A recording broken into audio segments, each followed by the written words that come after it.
আসসালামু আলাইকুম ভিউয়ার্স বন্ধুরা, আজকের ভিডিওটি শুরু করতে যাচ্ছি সপ্তম শ্রেণীর বাংলা বিষয়ের ষান্মাসিক সামষ্টিক মূল্যায়ন নমুনা প্রশ্নের উত্তরমালা 2024 এই বিষয়টি নিয়ে। আজকের ভিডিওটি হচ্ছে আপনাদের দ্বিতীয় পর্ব।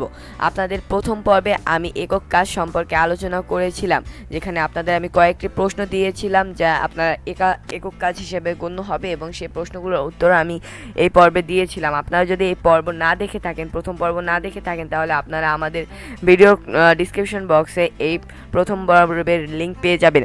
তো আর কথা না বাড়িয়ে চলে যাওয়া যাক আজকের ভিডিওতে যাওয়ার আগে বন্ধুরা, আপনারা যদি আমার চ্যানেলটাকে এখনও সাবস্ক্রাইব না করে থাকেন, তাহলে প্লিজ দয়া করে চ্যানেলটিকে সাবস্ক্রাইব করে পাশে থাকা বেল আইকনটি অন করে দেবেন।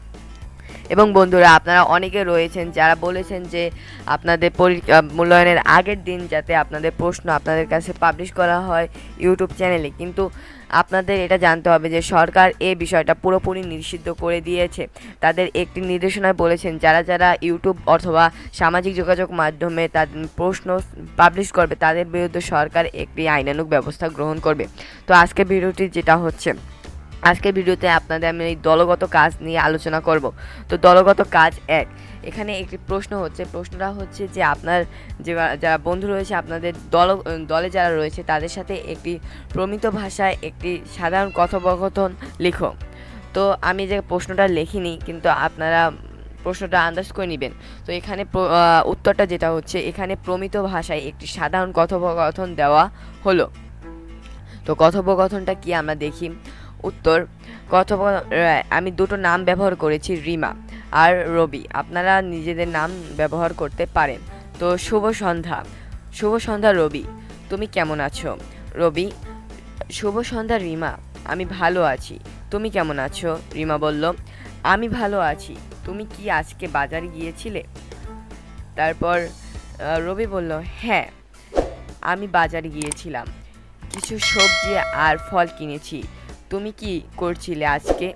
রিমা বলল, আমি আজকে অফিসে খুব ব্যস্ত ছিলাম। আপনার অফিসের জায়গায় লিখতে পারেন স্কুলে খুব ব্যস্ত ছিলাম, অনেক কাজ ছিল। তারপর রবি বলল, ওহ, বুঝতে পারছি, অফিসে কাজ কেমন চলছে? রিমা বলল, কাজ ভালোই চলছে, তবে কিছুটা চাপ রয়েছে। তুমি তোমার নতুন বইটি কি লেখা শুরু করেছো?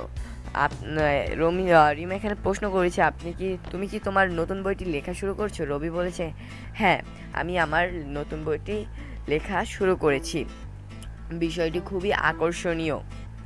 তারপর রিমা বলল, দারুণ, আমি নিশ্চয়ই পড়ব, বইটি কখন প্রকাশিত হবে? রবি বলল, আশা করছি আগামী মাসে প্রকাশিত হবে। তোমার কি অন্য কোনো পরিকল্পনা আছে এই সপ্তাহান্তে?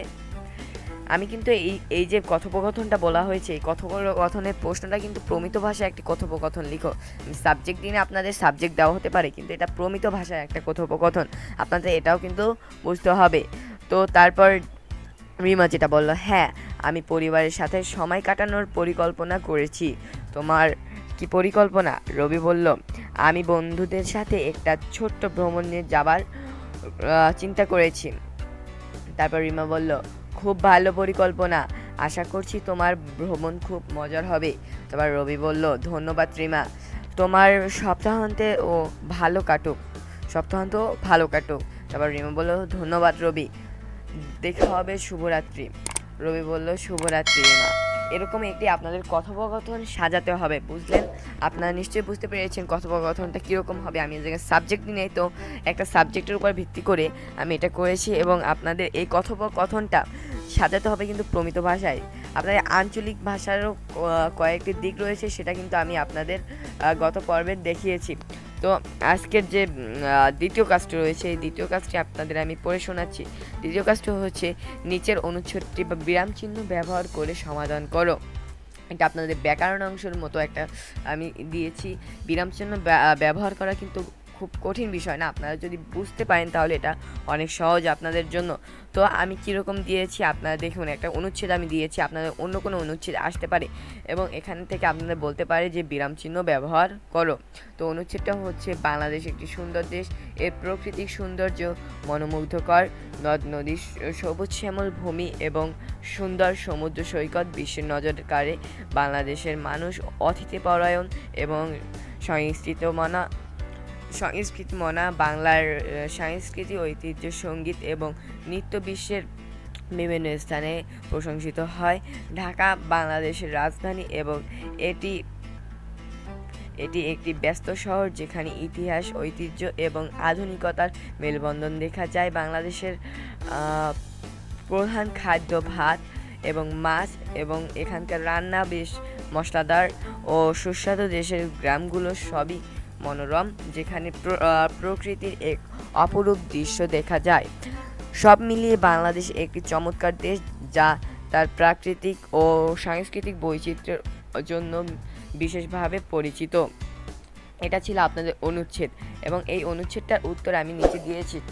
দেখেন আপনারা কোন জায়গায় দাড়ি ব্যবহার করেছি, কোন জায়গায় কমা ব্যবহার করেছি, আপনারা দেখে নিন।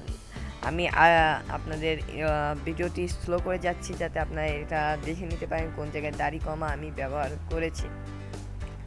তো এটা ছিল আপনাদের কাজ 2 এর প্রশ্নের উত্তর, এবং আপনাদের আমি আবারও বলছি এটা কিন্তু আপনাদের একটি নমুনা প্রশ্ন, এবং আপনাদের এটা আসতে পারে, এটা কোনো নির্ধারিত নাই। আপনাদের অন্য কোনো একটা অনুচ্ছেদ দিতে পারে, এরকম বিরাম চিহ্ন আপনাদের বসাতে হবে। তো তারপরে 3 নাম্বার কাজে আমি যেটা বলেছি, বাংলা ভাষায় বাক্য কত ধরনের হয়ে থাকে এবং কি সংজ্ঞা কি বাংলা ভাষায় বাক্য কত ধরনের হয়ে থাকে এবং কি কি সংজ্ঞা সহকারে লিখো। এটা আপনাদের একটি প্রশ্ন। এই প্রশ্নটা আপনাদের এরকম আসতে পারে যে আপনারা বাংলা ভাষায় বাক্য কত ধরনের হয়ে থাকে, কি কি সংজ্ঞা সহকারে লিখো, এবং আপনাদের কয়েকটি বাক্য দিতে পারে যেটা হচ্ছে আপনাদের জটিল ভাষা সরল বাক্য থেকে জটিল বাক্যে রূপান্তরিত করতে হবে, তারপর মিশ্র বাক্য থেকে সরল বাক্যে রূপান্তরিত করতে হবে, এরকম। তাহলে উত্তরটা আমরা দেখি, উত্তরটাই আমরা এখানে কি বলেছে। বাংলা ভাষায় সাধারণত 3 ধরনের বাক্য দেখা যায়। এই বাক্যগুলো হলো: 1 সরল বাক্য, এটা সঙ্গে এই জায়গায় আমি এই দিয়ে দিয়েছি, একটি মাত্রা কর্ম বা ঘটনা প্রকাশ করে। এমন বাক্যকে সরল বাক্য বলা হয়। এই বাক্য একটি মাত্রা কর্তা এবং একটি মাত্রা ক্রিয়া থাকে।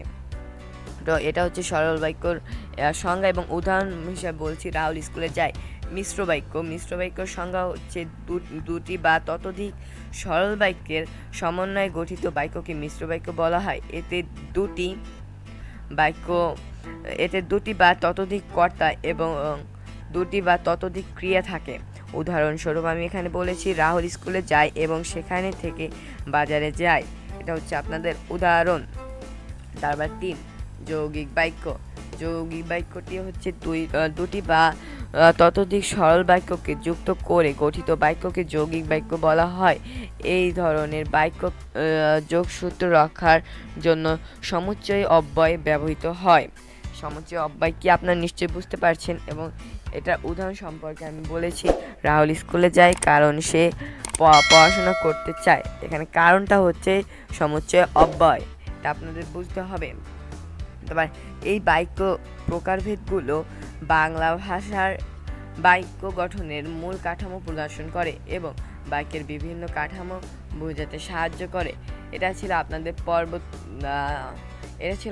পর্ব 2 এর যে প্রশ্ন উত্তর, সেটি আপনাদের এখান থেকে কিন্তু কমন পড়তে পারে। আমি যেরকম উদাহরণস্বরূপ দিয়েছি, আপনারা কিন্তু এরকম উদাহরণস্বরূপ যদি পড়েন তাহলে নিশ্চয়ই আপনাদের এই বিষয় থেকে, এই সাবজেক্ট থেকে কমন পড়বে, এবং আপনারা চেষ্টা করবেন যে এই যে আমি প্রশ্ন দিয়েছি এই প্রশ্ন রিলেটিভ অন্য প্রশ্নগুলোও পড়ার, তাহলে আপনাদের কমন পড়ার চান্স কিন্তু বেশি রয়েছে।